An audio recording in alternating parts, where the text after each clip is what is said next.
This is a quick introduction to our radio tracking system. It consists of two types of transmitter.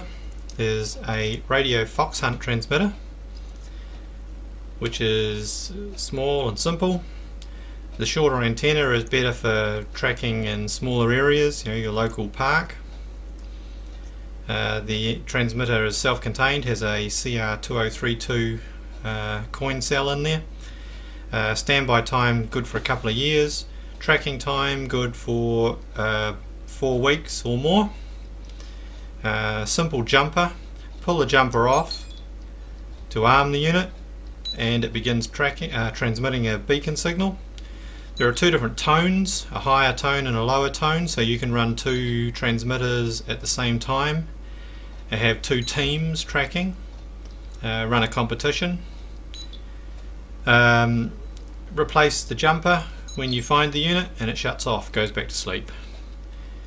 That's the fox hunt transmitter. The other one is our lost model tracker, typically for model aeroplanes. It has a full-length antenna to maximise the range.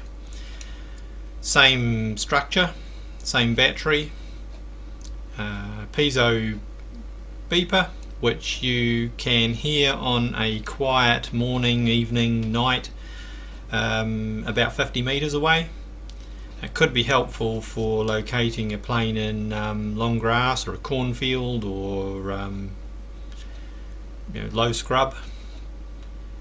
The beacon transmitter has to be mounted in the plane to be protected. You don't want it being destroyed during the crash. It should also be waterproof. You need to mount it in such a way that it is not going to get wet, either during the crash or overnight or during rain that may occur between when you lose the plane and when you get it back. There are some extra connections on this one. Typically it will connect to an elevator or aileron channel on your plane, something that has a signal that moves fairly often while you are flying. The beacon monitors the voltage and the ppm signal coming from your radio system. That's how it tells when you've lost your plane. If the signal disappears entirely, you've lost your plane. If the ppm signal becomes stationary, doesn't move for an extended period, about 10 minutes, it assumes you've lost your plane and starts transmitting. It does not transmit until after you have lost your plane.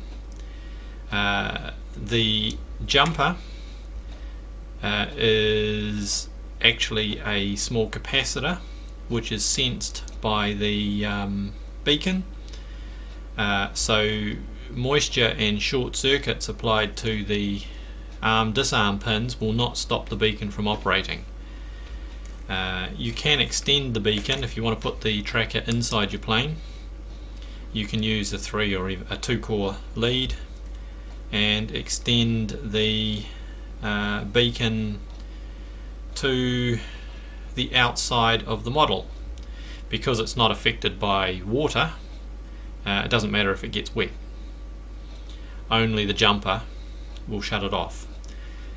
We supply 2 jumpers with each beacon. That's about all there is to it, really. That's just a brief introduction. There's more information, details about the timing and the tones that are generated on the website. Receiver options. We've got a basic receiver. This is the low-cost version. The whole system operates on 433 megahertz in the ISM band, which is typically available worldwide. This unit, power is applied to this connector here. There's a small speaker on board, headphone socket, volume control, LED indicator, just tells you when the power's on, which is pretty obvious anyway because it hisses and beeps. antenna connector, a BNC, so you can run an omnidirectional antenna on that, or you can run a directional antenna for easier tracking. A two-stage attenuator, so as you get closer to what you're tracking you can add some attenuation, and it just makes the unit less sensitive, and it's easier to track when you get within 500 meters or a kilometer of your target. This is just a simple apply the power and it goes, remove the power and it stops.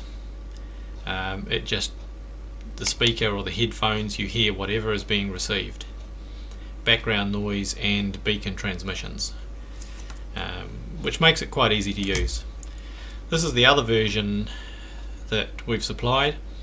It's the same circuit board, it's just got more parts populated on it, same controls, headphone socket on the bottom. It's got a small button here. There's a 9-volt battery inside the unit. If we ship this overseas, you'll probably have to supply your own 9-volt battery and fit it because of shipping problems with batteries. 4 screws come out. The battery is on a connector, it slides into a slot and you put the bottom back on. There's a small button on the bottom there. You press the button to turn the unit on, and it has a squelch function. You can cycle the squelch, so toggle it on and off. To turn the unit off, you hold the button down, the LED flashes 9 times. When it stays on, you let go of the button and the unit switches off. It has an auto power off after about 10 minutes. If you don't press the button, it switches the unit off. You have to turn it back on again, or just every 5 minutes or so toggle the squelch and it will stay active. It means you can't put it away in the back of the car and leave it turned on and the next time you need it the battery's flat. The BNC connector, directional Yagi antennas, highly recommended for tracking. You can track with an omnidirectional antenna, but it's easier to use a Yagi, especially at longer distances. I've tested the system over more than 5 kilometers and it works okay. You do generally need line of sight. It works through trees and light scrub without any trouble. Line of sight, it's good for longer than more than 5 kilometers. That's about all there is to a quick introduction. There is more information on our website.